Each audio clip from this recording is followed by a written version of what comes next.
الحمد لله الحمد لله الذي أعلى منزلة المؤمنين بكريم ختام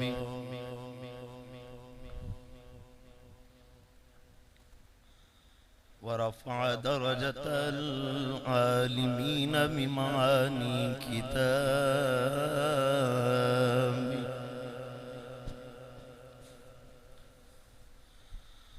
وخص المستنبطين منهم بمزيد الإصابة والصواب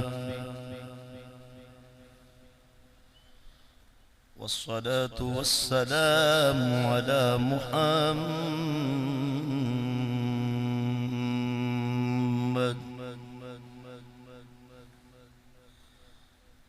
وآله وأصحابه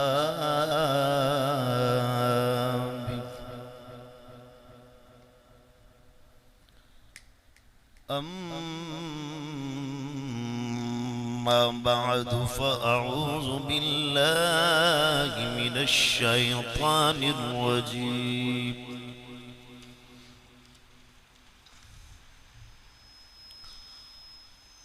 بسم الله الرحمن الرحيم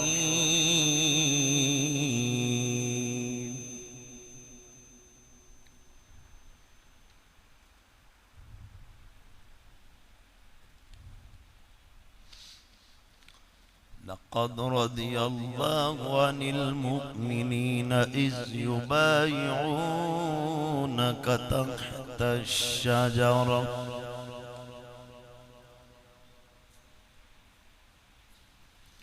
صدق الله العظيم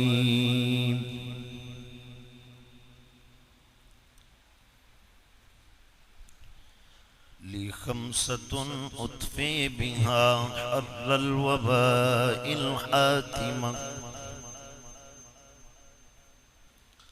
المصطفى والمرتضى وابناهما والفاطمة ثم الرضا عن أبي بكر وعن عمر وعن علي وعن عثمان ذي الكرم صدیق عکس حسن و جمال محمد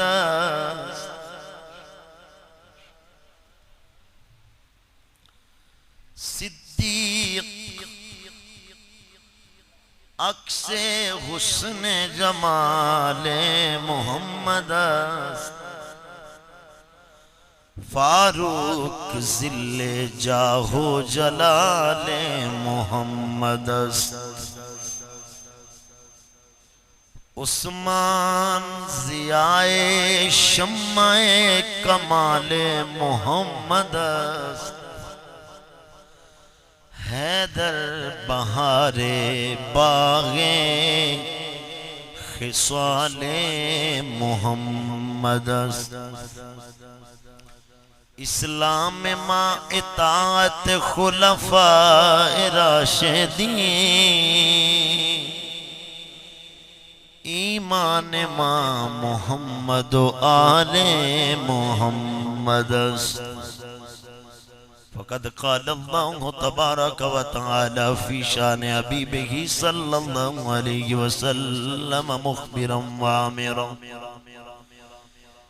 ان اللہ وملائکته یصلون علی النبی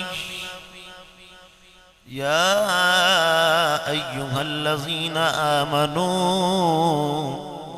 صلوا علیہ وسلموا تسلیما درود پاک پڑھیں تمام احباب میں ساریاں لائٹیں چلاؤ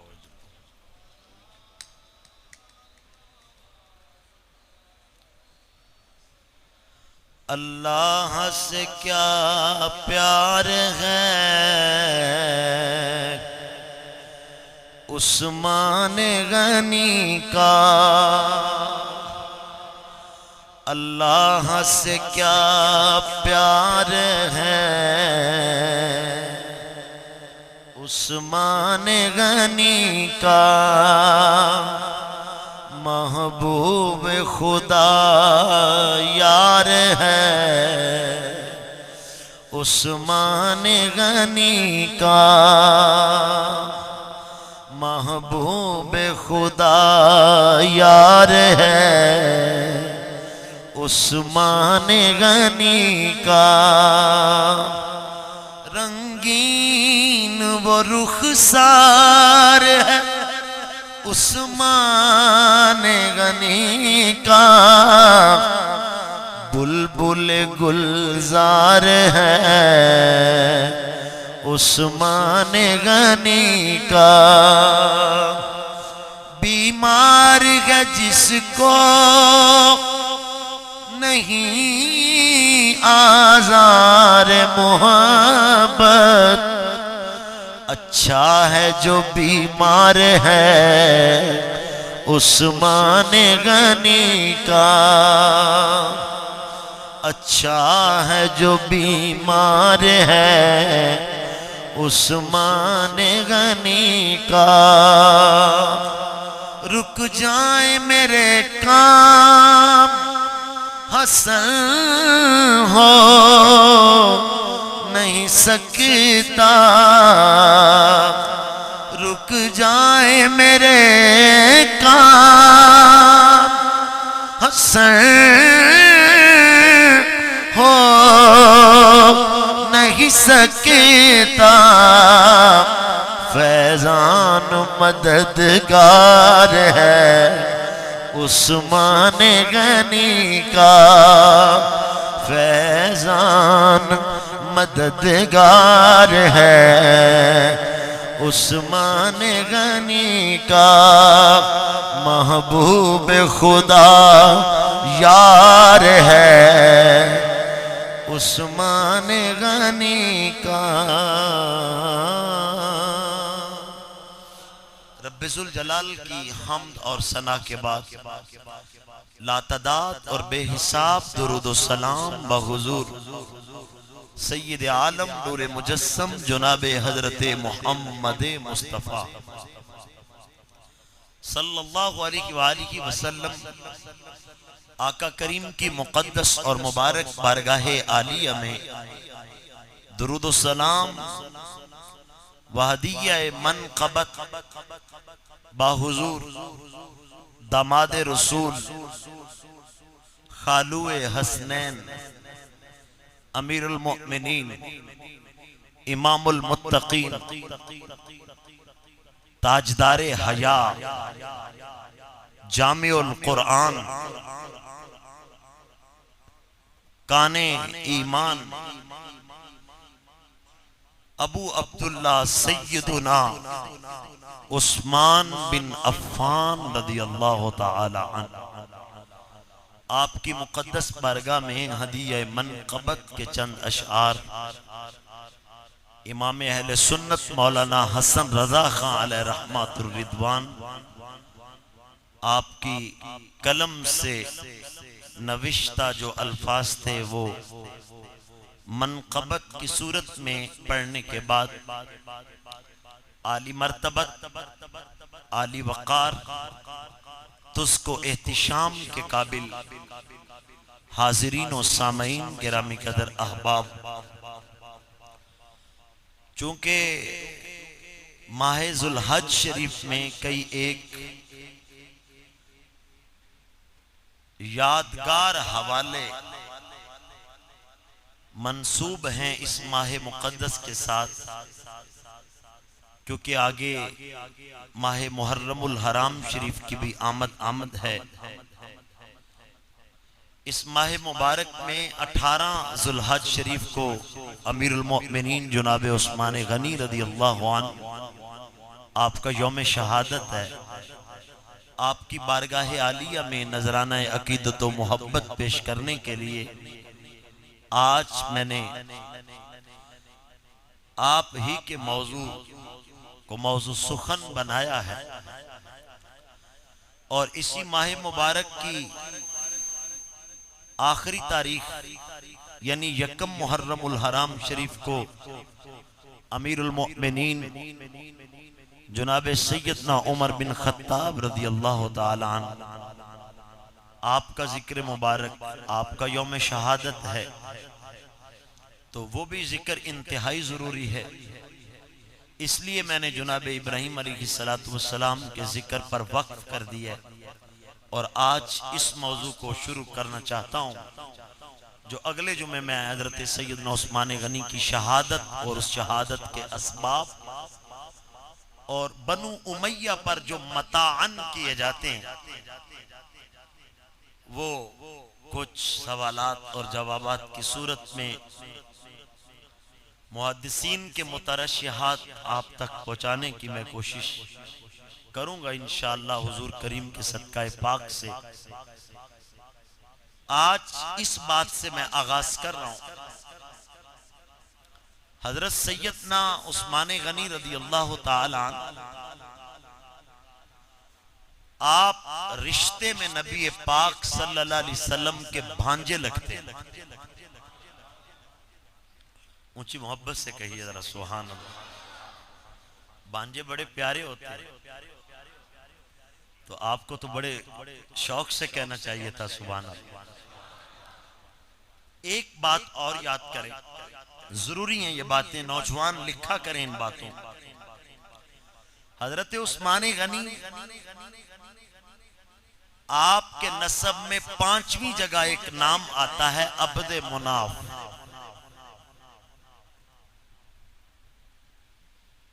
وہ حضرت عثمان غنی کا نسب ہے، 5ویں جگہ پر عبد مناف آپ کے نانا ہیں، 5ویں جگہ پر، اور یہی عبد مناف نبی کریم کے نسب میں 4تھی جگہ پر نبی کریم کے دادا ہیں، یعنی آپ کے نانا ہیں اور حضور کے دادا ہیں۔ یہ بات ذہن نشین کرنی چاہیے کہ حضرت عثمان غنی کوئی غیر نہیں، یہ بات ذہن نشین کرنی چاہیے۔ اب میں مختصر سا نسب وہ پڑھنا چاہتا ہوں جو آپ کو یاد رہ جائے، کیونکہ بہت لمبا پڑھوں گا تو پھر بڑی مشکل ہوگی، یاد نہیں رہ پائے گا۔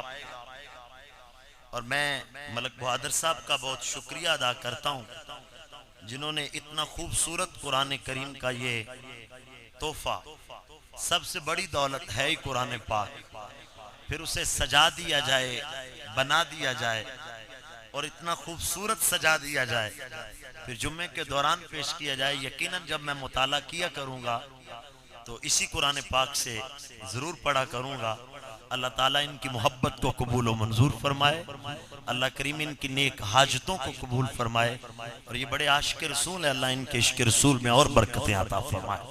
حضرت عثمان غنی کی والدہ کا نام ہے اروا، ہم عربی والے حمزہ کہتے ہیں، آپ الف کہتے ہیں، الف را رے جسے آپ کہتے ہیں، واو یا کھڑی زبر یا، اروا اروا یہ حضرت عثمان غنی کی امی جان کا نام ہے۔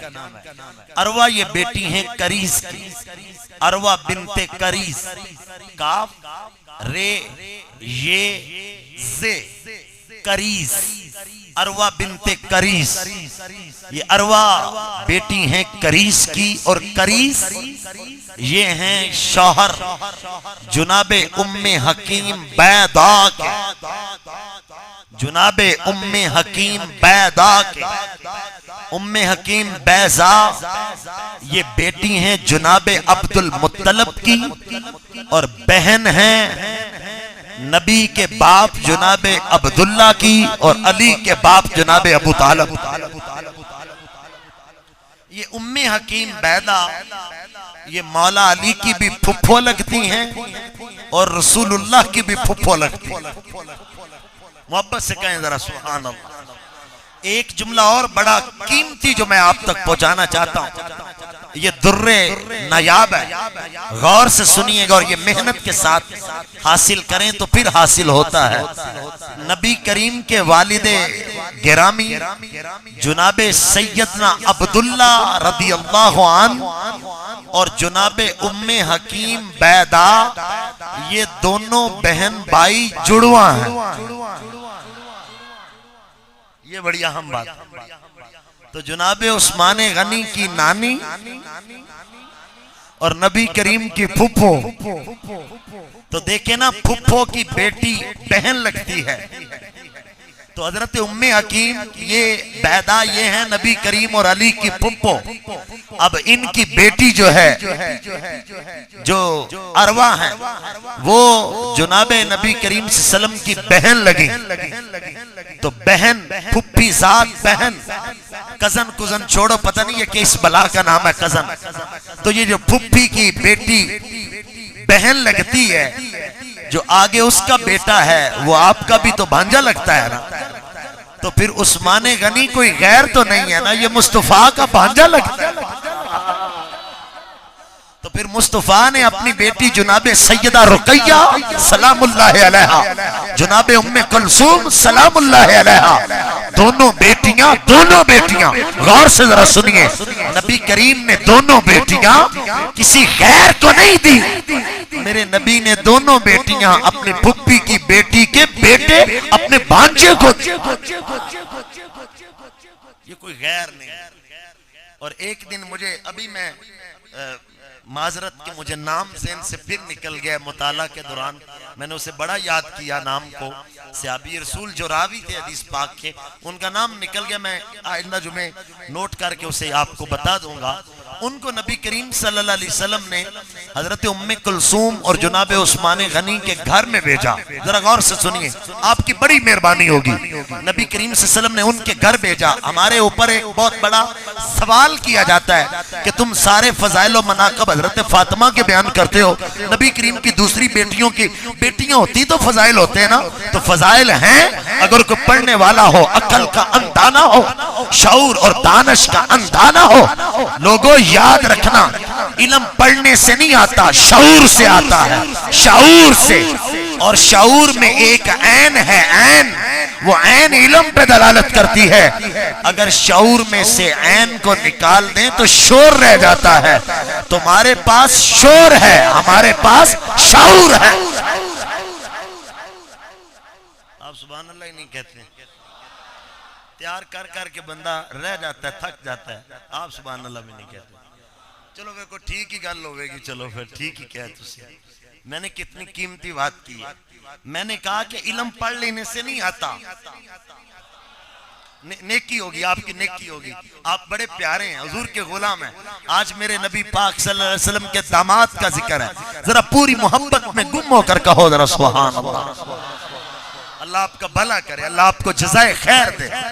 بیلیو خدا کے لیے جاگا کرو۔ ہمارے ایک بزرگ مار گلفام صاحب کے والد مار فقیر محمد صاحب، یہ جہاں فسا بیٹھے ہیں ادھر بیٹھا کرتے تھے میرے آنے سے پہلے، یہ کل پرسوں ان کا جنازہ ہوا ہے، بالکل ٹھیک ٹھاک سحری کے وقت اٹھے ہیں۔ وہ ونی کے روڈ سے مسجد عثمانیہ کے پاس سے اتنی مساجد روڈ آتی ہیں، بزرگ ہونے کے باوجود وہ ریٹائرڈ اسٹیشن ماسٹر بھی تھے، ادھر جمعہ پڑھتے تھے 4-5 سال تھے، اور پچھلے جمعے انہوں نے سلام پڑھا، سلام پڑھ کے چلے جایا کرتے تھے۔ مجھے کہنے لگے نہیں کلانی، میں کہا تسی جانا نہیں آج بابا جی؟ کہنے لگے نہیں کلانی صاحب آج میرا دل کردہ میں 10 منٹ بیٹھ کے جاؤں۔ تو یہ وہ مجھے آج جگہ خالی نظر آ رہی ہے، یہاں وہ بیٹھا کرتے تھے، تو وقت کا کوئی پتہ نہیں ہوتا۔ تو دیکھو نا وہ یہاں بیٹھتے تھے، آج میں نام لے رہا ہوں، انشاءاللہ اجتماعی دعا بھی کریں گے انشاءاللہ تعالی۔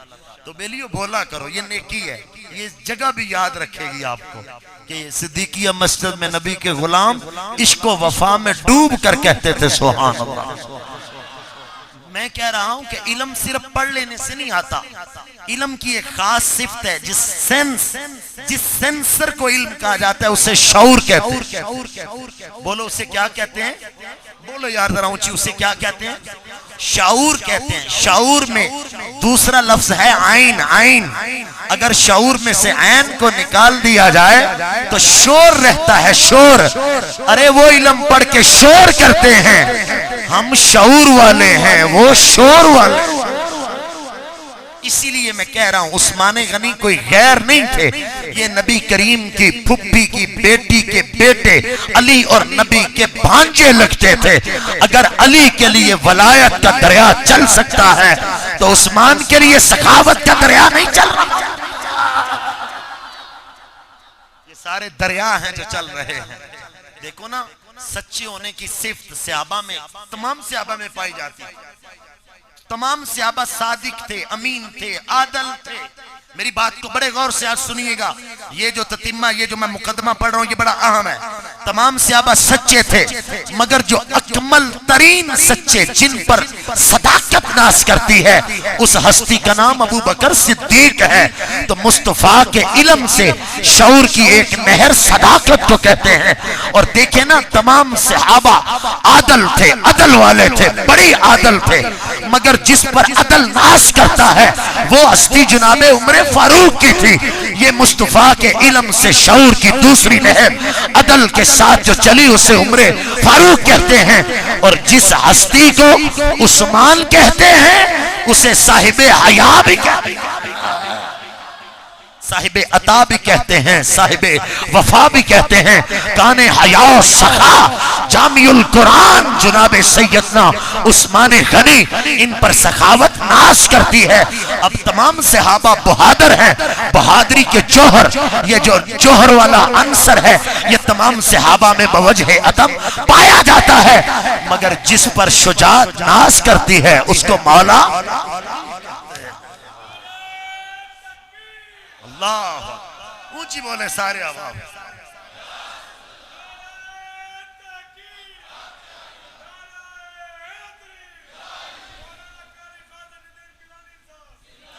تو عزیزان گرامی، سیدنا عثمان غنی کوئی غیر نہیں، یہ نبی کریم صلی اللہ علیہ وسلم کے پھپھی کے بیٹی کے بیٹے، آپ کے بھانجے ہیں، جن کو نبی کریم نے دو بیٹیاں دیں۔ پہلی بیٹی جناب سیدہ رقیہ۔ آپ غور سے ایک جملہ سنیں، غور سے میں ایک جملہ بڑی محبت سے آپ کی نظر کرنا چاہتا ہوں، بخاری کے حوالے سے، بخاری کا حوالہ بھی یاد کریں۔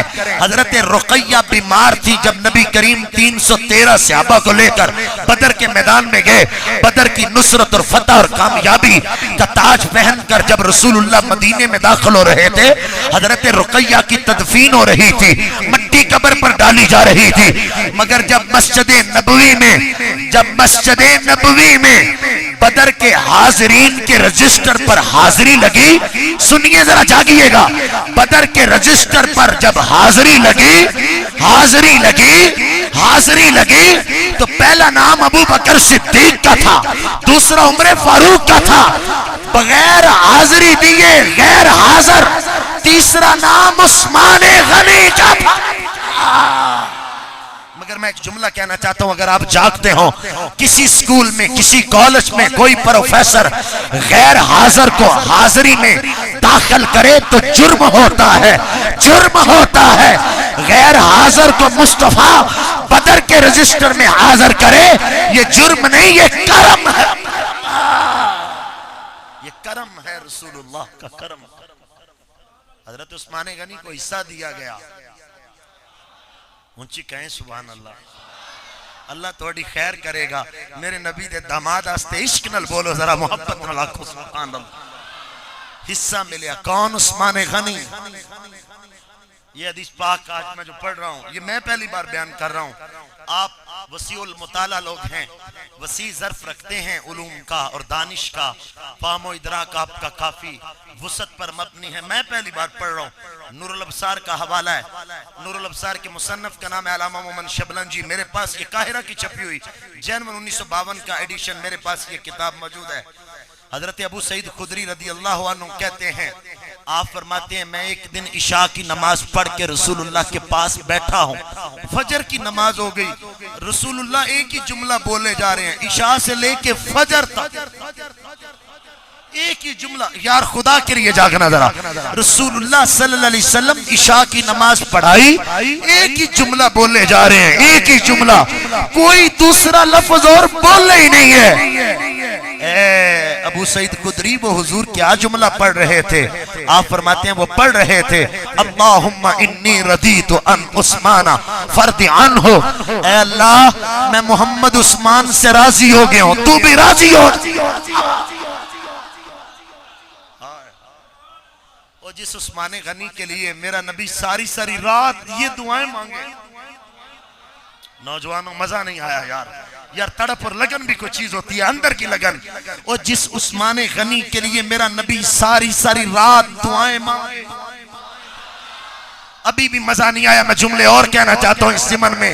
اور جس عثمان غنی کے لیے کوئی پیر نہیں، کوئی داتا خواجہ نہیں، اور کوئی عالم شیخ القرآن نہیں، اور جس عثمان کے لیے صاحب قرآن، اللہ کا حبیب، نبیوں کا سرور و سردار ساری رات دعائیں مانگے، اللہ میں عثمان سے راضی ہو گیا۔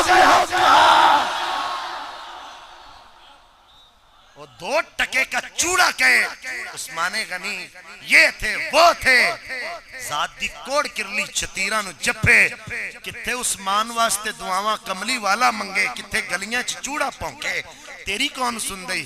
اسی ہو دی سناں گے جدی زبان نو رب اپنی زبان۔ دوسری حدیث سنیں، تبرانی کا حوالہ ہے، میرے نبی فرماتے ہیں اشد امتی حیاء عثمان بن عفان، میری امت میں اگر حیا والوں کی لسٹ بنائی جائے تو سب سے پہلا نمبر حیا کے اعتبار سے وہ میرے عثمان غنی کا۔ کتنے حیا والے تھے آپ؟ یہ جملہ سنیے، کتنے حیا والے تھے آپ؟ اللہ اکبر۔ زمانہ اسلام سے پہلے، زمانہ اسلام کے بعد، نوجوانوں آج ہاف نیکر پہن کر اپنے آپ کو ماڈرنزم کا شکار کرنے والوں اور یہ سمجھنے والوں کہ یہ بڑی فیشن، بڑی دولت ہے، اپنی بہنوں کے سامنے، اپنی ماں کے سامنے، اپنے جناب والا اپنی ٹانگوں کو ننگا کرنے والوں، یہ کام سب ماڈرنزم ہے، یہ بے غیرتی ہے۔ عثمان غنی کے چاہنے والوں، تم نبی کے عثمان کے چاہنے والے ہو، تمہارے آئیڈیل حضرت عثمان غنی ہیں، تمہارے رول ماڈل حضرت عثمان غنی ہیں۔ یہ کبھی پینٹ کو پھاڑ کر، کبھی گھٹنوں سے پھاڑ کر، کبھی نیکر اور شرٹ، یہ ماڈرنزم اسلام کا حصہ نہیں ہے، یہ مغرب کی یورش ہے، یہ مغرب کا حصہ ہے۔ اسلام کل بھی حیا کا نام تھا، اسلام آج بھی۔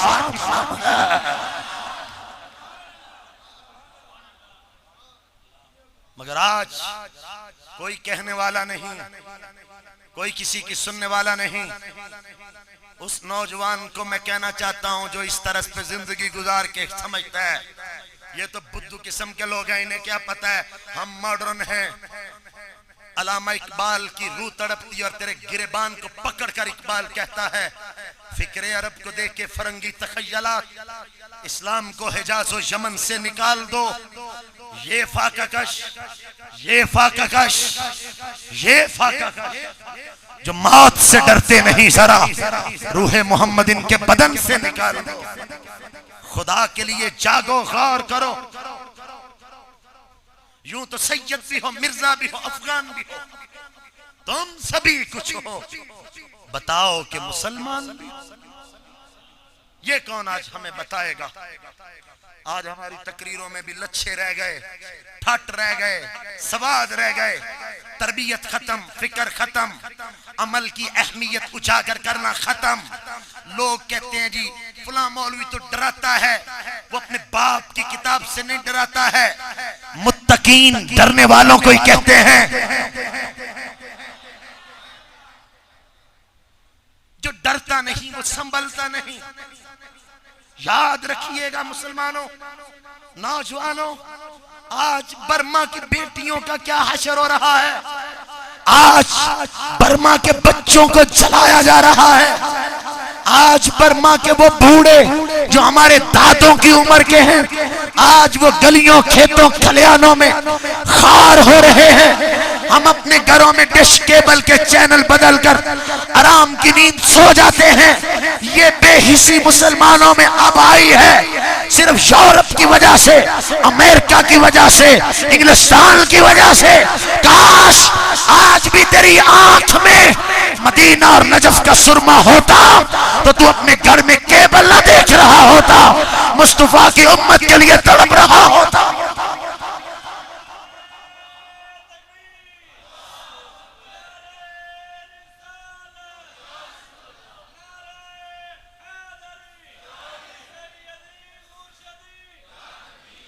آج مسلمانوں کے دین کو مذاق کیا جا رہا ہے۔ روہنگیا مسلمانوں کے اس علاقے کی ایک ذات کا نام ہے، وہاں کے رہنے والے روہنگیا کو بنگالی کہتے ہیں، ملک کا نام برما ہے۔ برما کے مسلمانوں کے ساتھ جو ظلم کی آج ہولی کھیلی جا رہی ہے، اپنے گھروں میں عید کے گوشت کھا کے سونے والوں، کیا رسول اللہ کا مزار پرانوار تڑپ نہیں رہا ہوگا؟ آج ان بیٹیوں کو دیکھو، اپنی فیس بک کو چیٹ کرنے والوں، فیس بک پر اپلوڈ کا سلسلہ جاری رکھنے والوں، خدا کے لیے کون تڑپے گا؟ اوے ہم کر کچھ نہیں سکتے، اظہار تو کر سکتے ہیں، ہم نے تو اظہار کرنا بھی چھوڑ دیا۔ کہاں سے وہ بیٹیاں محمد بن قاسم ڈھونڈیں، کہاں سے وہ صلاح الدین ایوبی ڈھونڈیں، کہاں سے وہ قائد اعظم جیسا لیڈر لائیں، کہاں سے وہ علی پر سیدہ جیسا پیر لائیں جو میدان میں نکل کر اپنی بیٹیوں اور بہو کے سارے زیوروں کو بیچ کر تمہیں پاکستان دلائے۔ ارے بنگلہ دیش کے بے حس بے غیرت لوگوں نے، اس کی کتیا حکمران نے ان مسلمانوں کے لیے اپنی سرحد پر بارود بچھا دیا ہے اور پہرے لگا دیے ہیں، اور ہم اپنے گھروں میں آرام سے سو رہے ہیں۔ وہ مسلمان کہاں سے لاؤ گے؟ جب انڈیا میں کسی مسلمان کو ایک کانٹا چبھتا تھا، افغانستان اور کابل کا مسلمان سفر کر کے آ کے پوچھتا تھا میرے بھائی کے راستے میں کانٹا کس نے بچھایا ہے؟ مگر آج میں تقریر کر سکتا ہوں، آپ سن سکتے ہیں، اس کے بعد رات گئی بات گئی والا معاملہ چلتا ہے۔ بولو کیسے بے حس مسلمان ہیں ہم؟ اسلام کیسے کیسے آیا؟ اسلام کی پہلی جنگ عظیم تو 313 نے لڑی تھی، کچھ بھی پاس نہیں تھا۔ جنگ بدر میں 313 مسلمان تھے، احد میں 700 مسلمان تھے، حدیبیہ میں 1500 مسلمان تھے، فتح مکہ میں 10,000 مسلمان تھے، غزوہ حنین میں 12,000 مسلمان تھے، غزوہ تبوک میں سب سے زیادہ مسلمانوں کی تعداد تھی جسے جیش اسرہ کہا جاتا ہے، وہاں 70,000 سے لے کے 40,000 تک، 40,000 سے لے کر 70,000 تک مختلف کوٹ کیے ہیں۔ مفسرین نے یہ حوالے، بعض کہتے ہیں 40,000 تھے، بعض کہتے ہیں 40 اور 70 کے درمیان تھے، بعض کہتے ہیں 70,000 لوگ تھے۔ آج تو ہم کروڑوں کی تعداد میں ہیں، مگر کوئی کسی کو ہاتھ چھوڑ کر نماز پڑھے، کوئی ہاتھ باندھ کر نماز پڑھے، کوئی اوپر پڑھے، کوئی نیچے پڑھے۔ یہاں کفر کے فتووں کے علاوہ اور کوئی دکان ہی کھلی ہوئی نہیں ہے، یہاں محبت کا کوئی سودا ہی بیچنے والا نہیں ہے، یہاں آنکھوں میں کوئی آنسو دیکھ کر پہنچنے والا ہی نہیں ہے، یہاں تو کوئی تڑپ رکھنے والا ہی نہیں ہے۔ میرے نبی کا دین تو یہ سکھاتا ہے، جب حضرت علی شیر خدا رضی اللہ تعالیٰ عنہ آپ نے ایک غزوے میں ایک کافر پر مکمل قدرت حاصل کر لی اور اس کے حلق کے اوپر آپ نے تلوار رکھ لی، جب آپ اس کے حلق کے اندر تلوار گھونپنے لگے تو اس نے مولا علی کے چہرے کی طرف تھوک دیا، حضرت علی نے تلوار بھی پھینک دی اور خود کھڑے ہو گئے۔ وہ دشمن اٹھا، اس نے ہاتھ میں تلوار پکڑ کر کہا علی اتنے ذہین تھے تم، مسلمانوں کے اشجع لیڈر تھے، یہ کیسی ذہانت ہے تمہاری؟ اب بتاؤ تم کو مجھ سے کون بچائے گا؟ مولا علی بول کر کہتے ہیں مجھے تم سے وہ بچائے گا جس نے تجھے مجھ سے بچایا ہے۔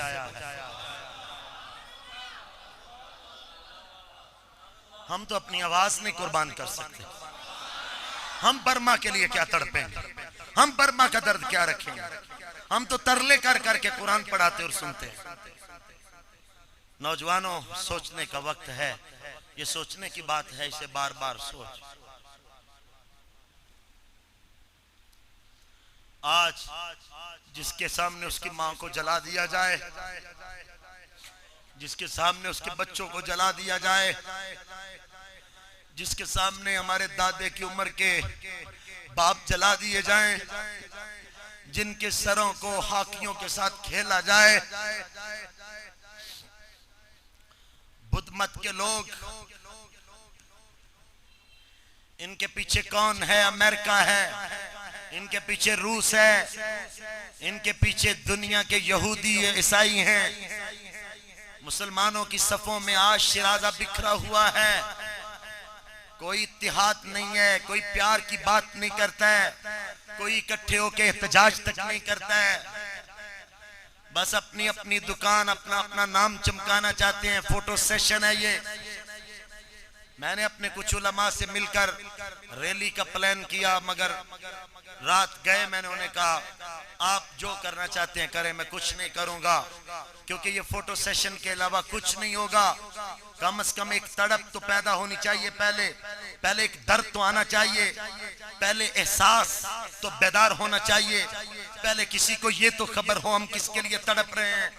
ہم تو چلتے ہوئے بھی موبائل فون سے سیلفیاں لیں گے، ہم تو چلتے ہوئے بھی موبائل سے تصویریں کھینچیں گے، ہم تو چلتے ہوئے بھی دکھ تک نہیں ہوگا، گپیں لگا رہے ہوں گے۔ یہ چند منٹوں کی واک، یہ کبھی کسی چوک تک کبھی کسی چوک تک ہمیں کیا فائدہ دے گی؟ جب ہمارے دل سے نہیں نکلے گی بات، جب دل سے نہیں اٹھے گی بات۔ مسلمانوں بتاؤ،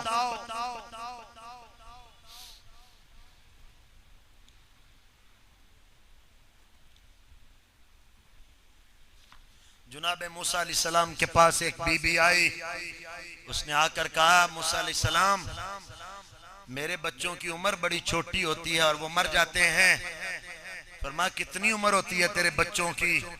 حضور میرے بچوں کی عمر 400 سال یا 500 سال تک مشکل سے جاتی ہے، وہ مر جاتے ہیں، ان کی عمر زیادہ ہونی چاہیے۔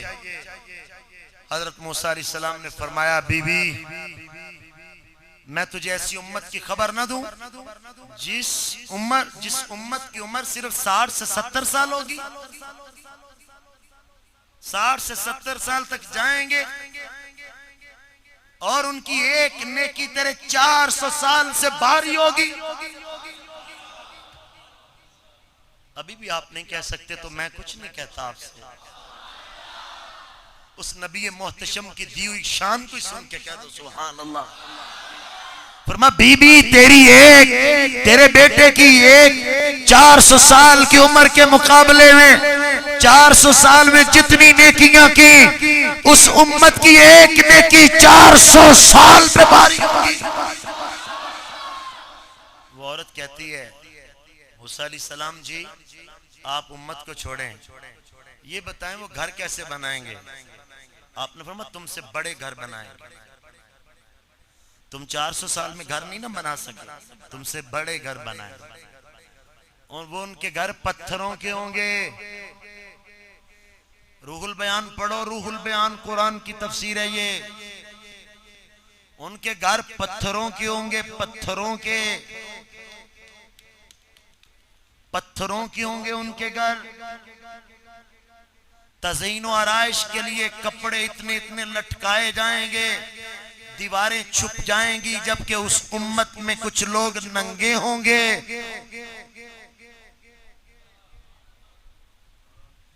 مسلمانوں یہ 2 رکعتیں پڑھی اور نکل گئے، تقریر سنی، ٹھٹ مزہ لیا اور نکل گئے۔ ہماری تربیت کون کرے گا؟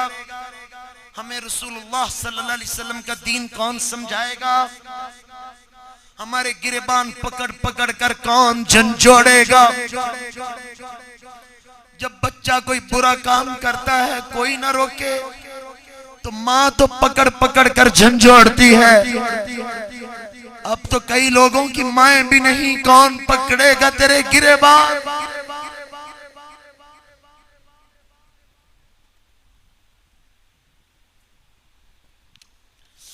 رسول اللہ صلی اللہ علیہ وسلم کے امتیوں غور سے سنیے، حضرت موسیٰ علیہ السلام نے فرمایا ان کے گھر تمہارے گھروں سے بڑے ہوں گے۔ حضور ان کی صرف 60 سے 70 سال کی عمر، آپ نے فرمایا اگر وہ برائیاں کریں گے تو تمہارے 500 سال سے برائیاں زیادہ ہوں گی، اگر وہ نیکیاں کریں گے تو تمہارے 500 سال سے نیکیاں زیادہ ہوں۔ آج ہم گھر بنا رہے ہیں، آج ہم لٹکا رہے ہیں کپڑے، امت کا کوئی فکر نہیں ہمیں، امت کا کوئی غم نہیں ہمیں۔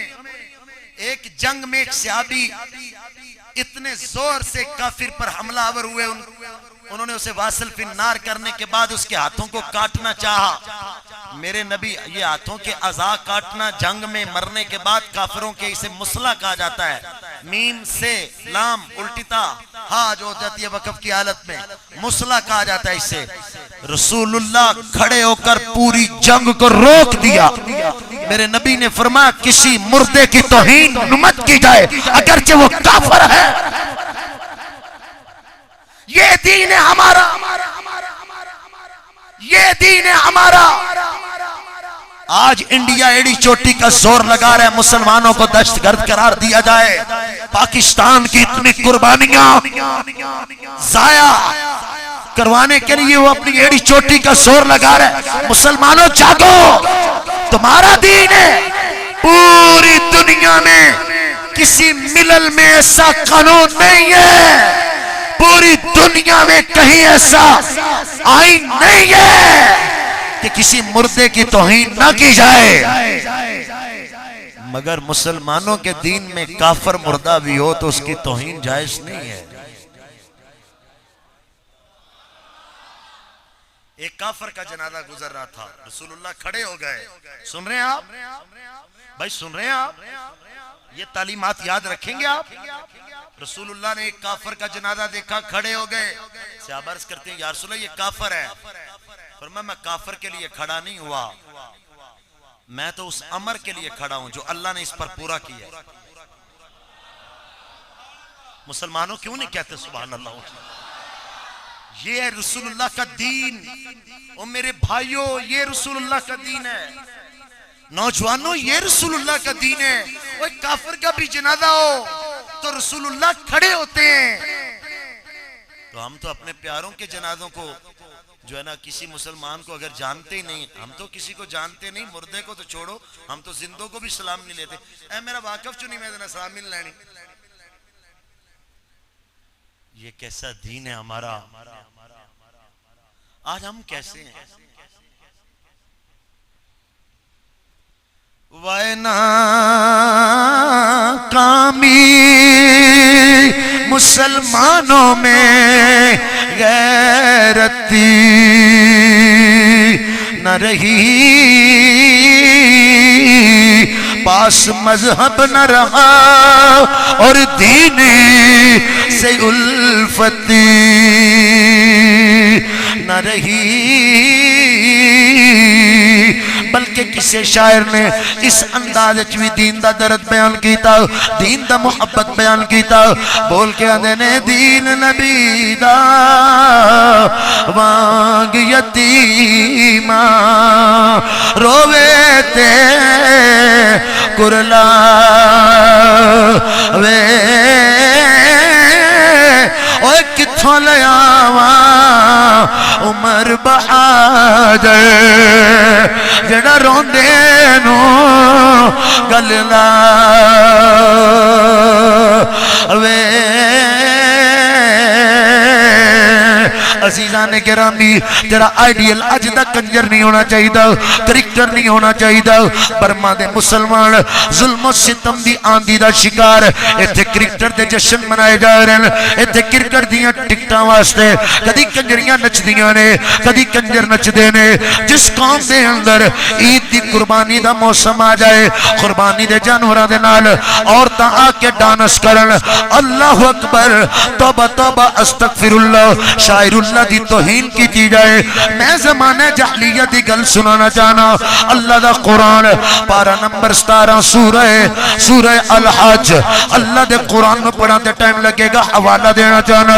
زمانہ جہلیت دے اندر جڑے لوگ بیت اللہ دی ہدی لے کے ہوندے، بیت اللہ واسطے قربانی لے کے ہوندے، انہاں دے گلے دے اندر خاص کپڑا ڈال لینے، انہاں کو لوگ کم نہیں لیندے، ڈگیاں کو لوگ کم نہیں لیندے، گاواں کو لوگ کم نہیں لیندے، بچڑیاں کو کو لوگ کم نہیں لیں دے کیونکہ اے اللہ دی نشانی ہو چکی ہے اے اللہ دے نام تے قربان کیتا جائے گا ہن او جڑا اونٹ ہزارہ من وزن چکدا ہے جنوں ریگستان دا جہاز کیا جاندا ہے ہن اس اونٹ دے اوتے کوئی بیٹھنا بھی نہیں چاہندا کیونکہ اللہ دی نشانی ہو چکی ہے ہن دے اوتے بھی کوئی نہیں بیٹھے گا اسی کنج دے مسلمان ہو گئے جدوں کنجریاں لے کے جانور قربانی دے نال نچنا شروع کر دیاں گے او خلیل اللہ دی سنت دا مذاق اڑاؤ گے رحمت دی بارش کتوں ہوئے گی کرم دی بارش کتوں ہوئے گی کدی جگر دیاں بیماریاں کدی کوئی بیماری جنہ بیماریاں دے نام ہی نہیں سنے کدی تھیلیسیمیا دی بیماری کدی کوئی بیماری او لوگو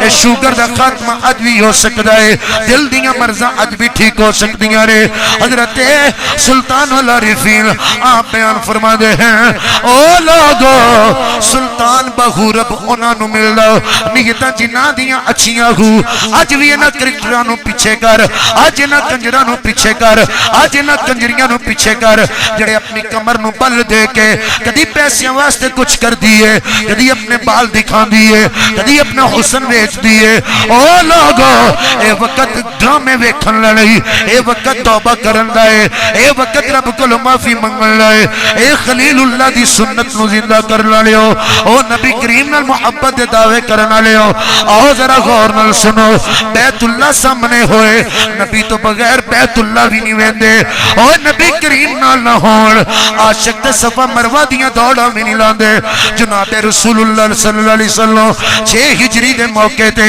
جدوں نبی کریم صلی اللہ علیہ وسلم آپ نو اپنے بابا دا شہر یاد آئے جدوں مکہ المکرمہ نے جدوں مکہ المکرمہ دی یاد آئی جدوں ہجر دے صدمے پھٹے نے نبی کریم صلی اللہ علیہ وسلم روئے نے رات روندے رہے نے صبح فجر تو بعد امام الانبیاء صلی اللہ علیہ وسلم آپ نے سب سے صحابہ نو فرمایا اوے آؤ میرے نال کنے کنے عمرے دی سعادت حاصل کرنی ہے بچے بھی آ گئے بوڑھے بھی آ گئے اوے عورتاں بھی آ گئیاں مسجد علی دیر علی نبی پاک نے احرام مدینہ طیبہ تو بنے ہیں ہدی نال لے لئیے قربانی نال لے لئیے رسول اللہ صلی اللہ علیہ وسلم احرام دی حالت اندر 1500 یا اس تو زیادہ صحابہ دی جماعت بخاری پر اللہ دے نبی صلی اللہ علیہ وسلم مکہ المکرمہ دے قریب حدیبیہ دے گراؤنڈ اندر پہنچے نے کافران نے شور و غل کیتا ہے مسلمان لڑنا ہستے آ رہے نے مسلمان لڑائی کرنا ہستے آ رہے نے کافران نے اپنے میٹنگ آل اندر جنہوں دار المدوہ کیا جاندہ ہے اور تے ایک میٹنگ بلائی ہے جناب عروہ ابن مسعود رضی اللہ تعالیٰ اجے مسلمان نہیں ہوئے انہوں اپنا سفیر بنا کے نبی پاک دے کول حدیبیہ دے میدان اچ بیجے آئے نبی کریم صلی اللہ علیہ وسلم دے حال احوال دی خبر لینا ہستے بیجے آئے مسلمان کا دے واسطے آئے نے نبی کریم صلی اللہ علیہ وسلم آپ نے بھی اپنے 1500 صحابہ دے وچوں نظر دوڑائی ہے میں اپنا نائب بنا کے بھیجا میں اپنا سفیر بنا کے بھیجا میں اپنا نائب بنا کے بھیجا جڑا کافرانو جا کے دسے اسی لڑن ہوندے تے بچے لے کے نہیں ہوندے اسی لڑن ہوندے تے بڑھے لے کے نہیں ہوندے اسی لڑن ہوندے پھر احرام بن کے نہیں ہوندے اوے اسی لڑن ہوندے پھر اسی تیر و تلواراں میان وچ پا کے نہیں ہوندے باہر کڑ کے ہوندے رسول اللہ صلی اللہ علیہ وسلم آپ دی نظر اندر کدی صدیق اکبر پہ ہوندے کدی مولا علی پہ ہوندے کدی عمر فاروق پہ ہوندے کدی کوئی صحابی ہوندے مگر قربان جاواں اج نبی نے کافران اپنا نائبوں نو کرنا ہے جڑا رب نو پسند ہے مصطفیٰ نے سب ول نظر دوڑائی کملی والے فرما دینے او صحابہ میری جان میرا عثمان کتنے ہے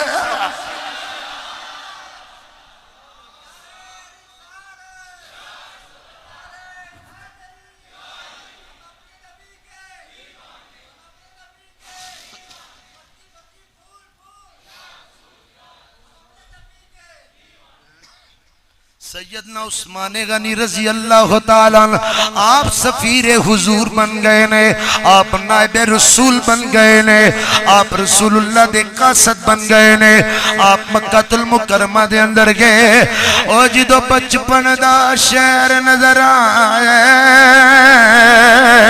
گلیاں نظر آئیاں نے، او وقت نظر آئے، سیدنا عثمان غنی رضی اللہ تعالیٰ آپ نے کافرانو ساری رویدہ دسی، تمام صورتحال تو آگاہ کیتا، مگر کافران تے دنیا سوارے او منن علی نہیں، بول کے آن دینے عثمان غنی او بیت اللہ ہے، جب طواف کر سکنا ہے، حجر اسود نو چم سکنا ہے، او مقام ملتزم میں چمٹ کے رو سکنا ہے، آب زمزم پی سکنا ہے، صبح مروہ تے دور سکنا ہے، واہ عثمان تیری عظمت تو صدقے جا، فرمایا کافرو میں بیت اللہ کلا نہیں جاواں گا جنی دیر حبیب اللہ نہیں آئے،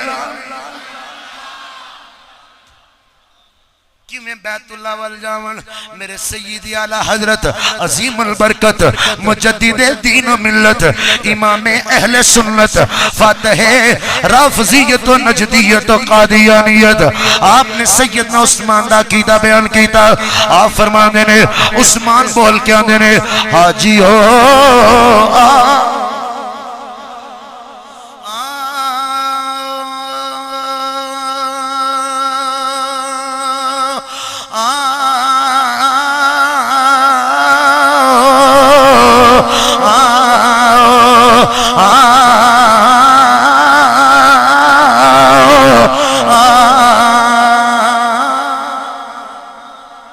حاجیو آؤ شہنشاہ کا روزہ دیکھو، عثمان بول کے اندنے کعبہ تو دیکھ چکے، کعبہ تو دیکھ چکے، اب کعبے کا کعبہ دیکھو، کعبہ تو کعبہ تو تو تو تو کعبہ کعبہ کعبہ کعبہ کعبہ او تے کو کعبہ چنگا لگدا ہے، میں کو کعبہ یار دیاں، کعبہ تو دیکھ چکے، اب کعبے کا کعبہ، فرماؤ کافرہ انی دیر دی گئی عثمان بیت اللہ نہیں جائے گا جدو تک حبیب اللہ نہیں، وقت ختم ہو چکے ہے، آئندہ جمعہ ایسے جگہ تو ناب عثمان